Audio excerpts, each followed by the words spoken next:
Alright guys, welcome back to another one. So the Game Awards is this week. The yearly Geoff Keighley Super Ad Palooza will be taking place, where we get to find out who is taking home the bacon for Game of the Year, along with a whole bunch of new game announcements and updates. I usually look forward to this happening every single year. It's the last big blowout for gaming information for the year, and there's generally an announcement or two that is actually pretty cool. Leading up to the Game Awards every single year, Geoff Keighley takes to social media and starts his little marketing campaign, teasing some of the announcements that will be taking place at TGA. Most of the time this is on an incredibly small scale, where he'll either post an incredibly cryptic meme or reply with an incredibly cryptic emoji, usually throwing specific gaming communities into complete turmoil, insinuating that there might be something coming for their favorite video game franchise, but in actuality, nothing happens, and it's simply just a marketing tactic. Well, in the big year of 2025, Geoff has obviously received many bitcoins to push and promote this random-ass statue in the desert of California, Joshua Tree to be exact, which is clearly to promote some type of brand new, big, major mystery game that's going to be unveiled at the Game Awards. He posted this a few days back. It says regal, inspiring, thickness, and it's this massive, hellish, satanic looking demon statue. We've got a bunch of skeletons and demons. We've got a bear up there. There's also an alligator with a quagmire gooning arm, and this bad boy even lights up at night. How cool is that? So clearly, some publisher has something huge that is going to be revealed at the Game Awards and has given Geoff a whole lot of money to sort of push and tease this on social media. The Game Awards also followed up a few days later with another cryptic line: the blank are silent, blank bleeds, new blank stir. Also, just real quick, I love how this Geoff Keighley meme for the Game Awards is more relevant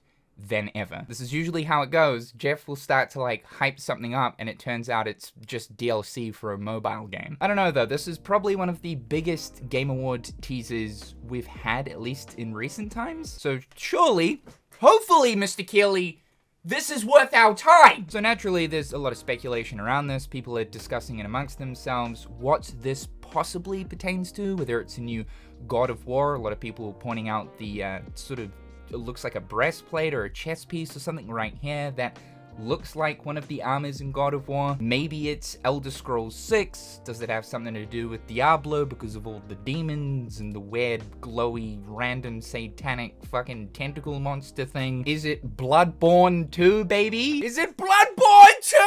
Could it be a new From Software game? Could it be Kingdom Hearts 4? Is it Half-Life 3? Grand Theft Auto 6, maybe. Maybe it's Grand Theft Auto 6. Possibly even a new Banjo-Kazooie. No one knows. Well, thanks to Bloomberg's Jason Schreier, we do have some information relating to this that helps us rule out some games that leaves us with probably two potential outcomes, which I think either way people will be happy about. This Reddit post here basically just goes over different things that Jason Schreier has been talking about in relation to the statue. Number one, God of War, because I know most people were thinking that this has got something to do with God of War.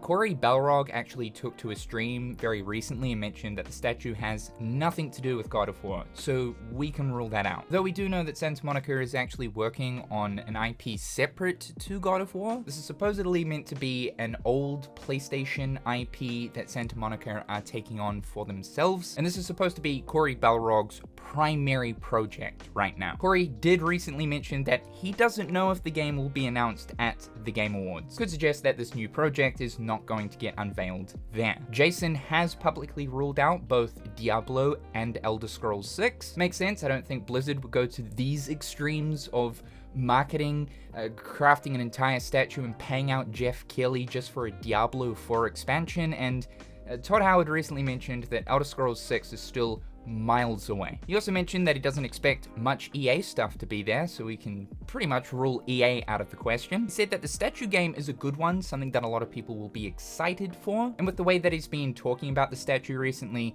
it suggested that it is for an unannounced game, so a game that hasn't been revealed at a previous event.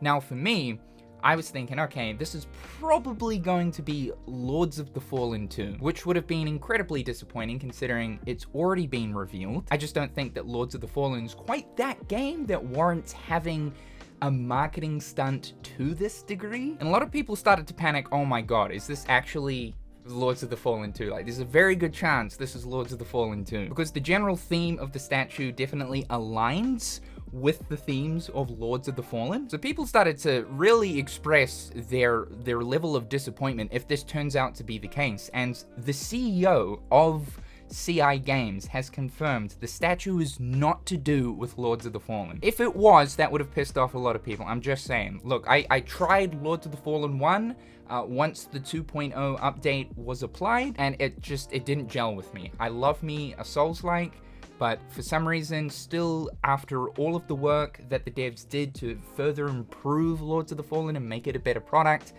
I just still can't do it. All the best for Lords of the Fallen 2. I hope it's better than the first game, or should I say the second game, because the first game actually came out in like 2014 and that was a flop, so they're like, let's pretend that didn't happen and make another one. But thank God it is not Lords of the Fallen 2. Like, this is the best news in relation to the statue that has come out. I have to tell you. So, it's not Elder Scrolls 6, it's not God of War, it's not Diablo, it's not Lords of the Fallen 2. This game is clearly a big deal. This is likely to be the biggest reveal that is going to happen at the show. So a big marketing stunt to this degree. Which studio would that connect to, where it actually warrants having something like this leading up to the show itself? In my mind, I'm thinking either Larian, the creators of Baldur's Gate 3, or From Software.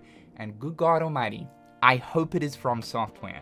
Though, at this stage, a lot of people are leaning more towards Larian, thinking that it may actually be Divinity Original Sin 3. Divinity is a pretty popular RPG similar to Baldur's Gate, though Baldur's Gate is by far the most popular thing that Larian have ever pushed out. And because of that success that they saw through Baldur's Gate 3, I mean, it took home Game of the Year, it would make sense for this to be a Larian Studio related project. But From Software, please! Honestly, I don't actually think it is FromSoft. Like, maybe this thing here looks kind of like a From Software thing. Some people have talked about how it may resemble one of the Great Runes from Elden Ring, even though we know that From Software's next big major game, because of course they're also working on Duskbloods, which is due to release next year exclusively for Switch 2. But Miyazaki has already confirmed that at least for the time being, there won't be an Elden Ring 2. The next big major game will likely be something just completely brand new. But the creature designs, it's sort of like, is it FromSoft? I mean, it could be. They definitely do make some creepy demon-type creatures and whatnot, but this looks like an extreme sort of hell theme. FromSoft are currently working on another project alongside Duskbloods. It's codenamed FMC. This is their next big multi-platform RPG. Since that information came out, it has been suggested that we could be hearing about this next major project, even though Duskbloods is going to be the next game from Software, and we still need to learn more about that game, but we could be hearing about their next major project very soon. And FromSoft do have a history with Geoff Keighley revealing and announcing new stuff at the Game Awards. I really do hope it is From Software there. I don't actually think it's too crazy for FromSoft to step forward to unveil something new for Duskbloods. I'm absolutely expecting that, but also something additional as well. Either way though, I think people will be satisfied whether it is FromSoft or Larian. That's on the basis that it's coming from either of those studios. It could be something completely new from someone totally different. I just hope it's going to live up to expectations, because this is going above and beyond, even when it comes to the typical TGA or Geoff Keighley teases. This is clearly something very big. There's also a bunch of rumors flying around right now to do with a big Star Wars game possibly being the re-reveal of the Old Republic remake, along with even a Star Wars Total War, though whether that's got anything to do with this statue, or if it's just its own separate thing that might end up happening at the Game Awards, who knows? People have also been talking about Saros as well, because, you know, there's sort of demons and weird creatures and stuff like that in that game. That's the next big game due to come out next year for PlayStation 5, coming from Housemarque. But again, that game has already been revealed, so I don't think they go ahead and do like a big marketing thing like this for Saros. I just really don't. Either way, I'm curious Like, the marketing tactic is working because I want to know what the hell this is. I'm just really happy it's not Lords of the Fallen 2. Like, this was the best information, honestly, to wake up to. Really trying not to hate, but I couldn't gel with the first game. All the best to the devs with the second game. I hope it's a major success, and when it comes out, I can eat my own words and really enjoy the sequel. However, guys, what do you think this thing is? Which game or studio do you think it pertains to? Thank you so much for tuning into today's video. Be sure to slap that like button and subscribe if you haven't already. Big shout out to my wonderful patrons and YouTube members. I hope you're all having a fantastic day, and we'll talk again real soon.